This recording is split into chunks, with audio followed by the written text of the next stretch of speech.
For most of your life, you've been trying to wake up. Not from sleep, but from the illusion that you are only a person, a name, a body, a story moving through time. You've read books, watched videos, listened to teachers who said, "You are not the body, you are the awareness behind it." But even as you understood the words, something in you still kept asking, why do I still feel separate? Why do I still suffer?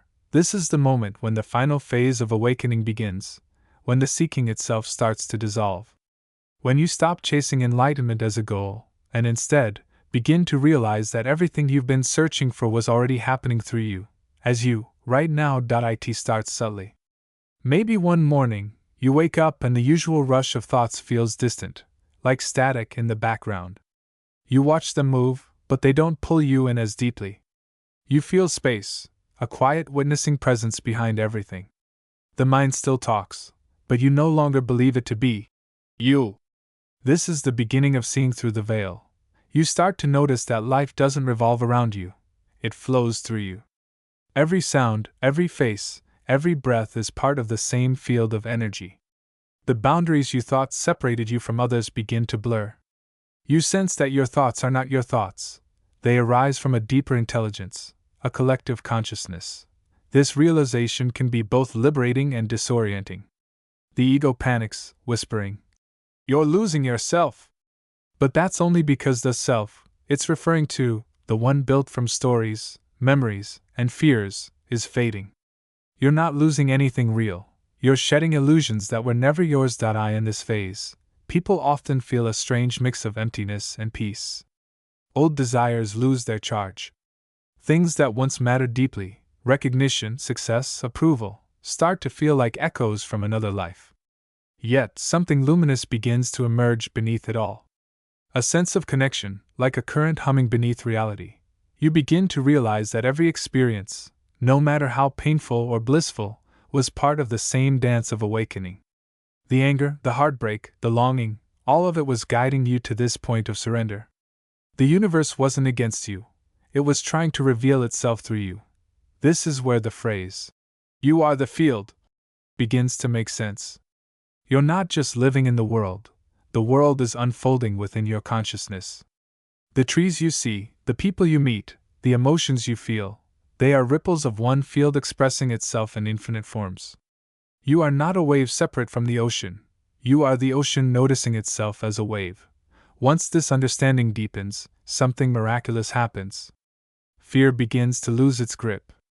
Because how can the field fear itself? How can light be afraid of its own reflection? The sense of me versus life collapses, replaced by an effortless awareness that everything, the pleasant, the painful, the uncertain, is all part of the same wholeness. And in that wholeness, you find stillness. You realize that awakening isn't about escaping the world or reaching a higher state. It's about seeing clearly that the one who wanted to awaken was never separate from the truth. You were never asleep. You were simply dreaming that you were. As you move deeper into this realization, something begins to shift on a level that words can barely capture.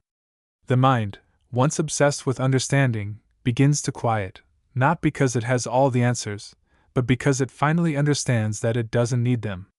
It realizes that awakening isn't a riddle to solve. It's the recognition that you were never apart from the answer. The field that you are, infinite, aware, and alive, begins to reveal itself in every detail. You notice it in the way sunlight touches your skin, in the silence between two heartbeats, in the glance of a stranger. Life becomes a mirror reflecting itself endlessly. There's no observer and no observed, only the shimmering unity of presence expressing as both. It's here that the ego makes its last stand. It will whisper in the back of your mind, "If I am the field, why do I still feel pain? Why do I still get lost in thought?" But the answer arises naturally, because the field includes everything.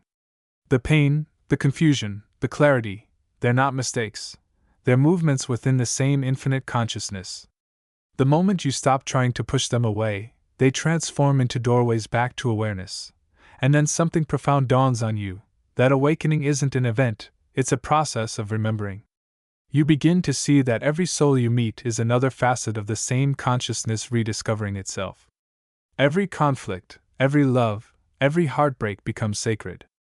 You stop judging experiences as good or bad, they simply are.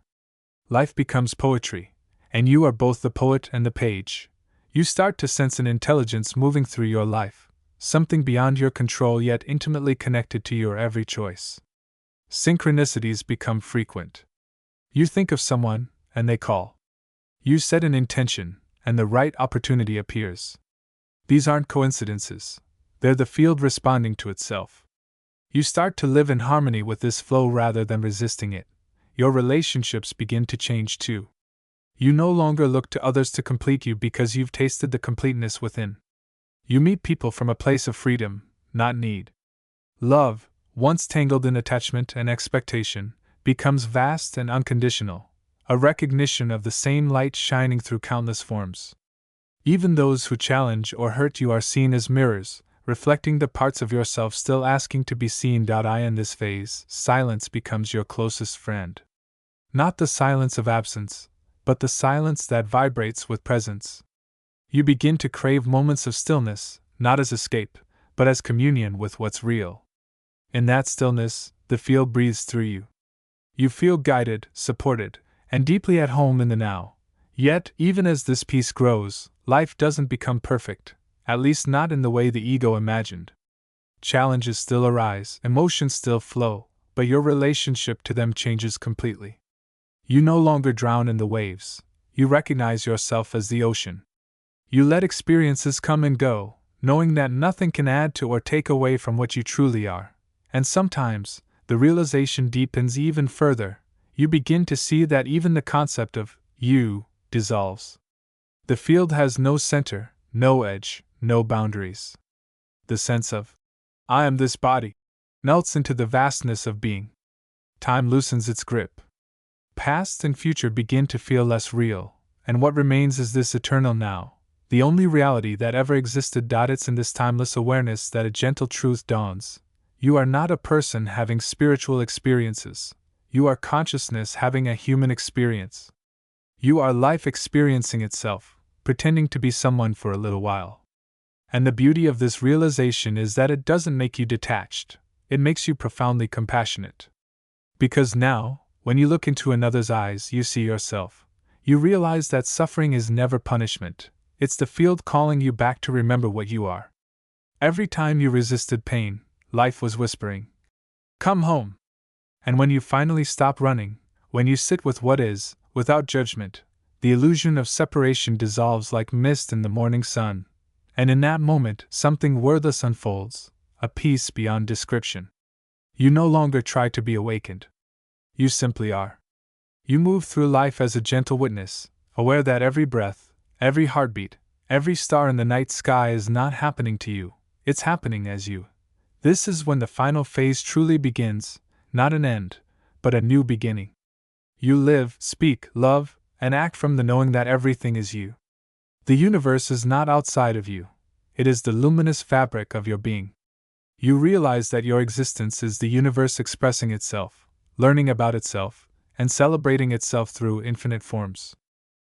As this realization deepens, life no longer feels like a journey towards something, it becomes a constant unfolding of what already is.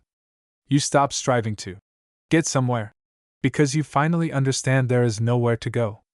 The destination you've been chasing through lifetimes of seeking has always been right here, in this breath, in this awareness that's reading these very words. The final phase of awakening isn't about becoming someone new, it's about dissolving into what has always been. The field doesn't awaken, it only remembers. The illusion was never that you were asleep, the illusion was believing you were separate from the dreamer. Now, everything starts to reveal its sacredness. The wind moving through trees, the laughter of a child, the quiet hum of a refrigerator, all of it radiates the same presence. You start to feel that every atom around you is vibrating with intelligence, that consciousness isn't contained within you but that you are suspended within it. Even what you once called ordinary moments begin to shimmer with divine energy. At first, this state feels almost too vast for the mind to handle. How can something so infinite fit inside something so small? But then, you realize the truth, it doesn't. The mind doesn't contain consciousness, consciousness contains the mind. Thoughts, memories, identities, all are fleeting waves rising and falling in the boundless field that you are, and this understanding changes how you live. You begin to act not from fear or desire, but from alignment. You feel life moving through you, guiding you toward what is needed in each moment. Decisions become effortless because they arise naturally from awareness.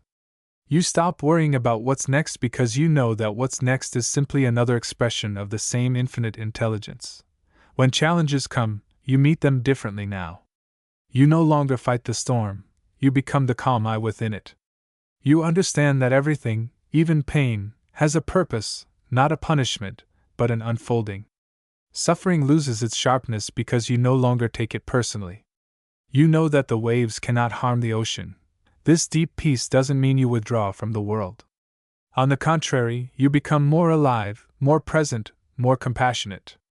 You listen deeply, love fully, and give freely because you understand that everyone you meet is another reflection of yourself. The boundaries between self and other dissolve into an ocean of understanding. When you hold someone's hand, you feel the universe touching itself. There's an ease in everything now. You start to see that nothing ever truly goes wrong, things simply unfold. What once seemed like coincidences now feel like choreography. The mind, once addicted to control, relaxes into trust. You stop trying to fix reality because you see that reality was never broken. The world is not something to be conquered, it's something to be known. And then comes a subtle but profound shift. You realize that even awakening is just another concept, another story told within the infinite field. There is no awakened one and no unawakened one. There is only this, existence being aware of itself, playing hide and seek across time and form. The more you let go of trying to stay awakened, the more natural it becomes. You start to live effortlessly, like breathing. Every moment becomes meditation. Every movement becomes prayer. The separation between the sacred and the ordinary disappears, because everything is sacred. Washing dishes, walking in the rain, watching the sun set, each act becomes a doorway into the infinite.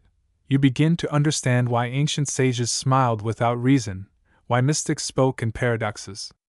They were trying to express what cannot be spoken, that you are both nothing and everything, both the silence and the sound, both the drop and the ocean.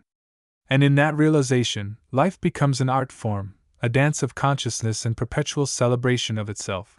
Now, the old fears seem like dreams from another world.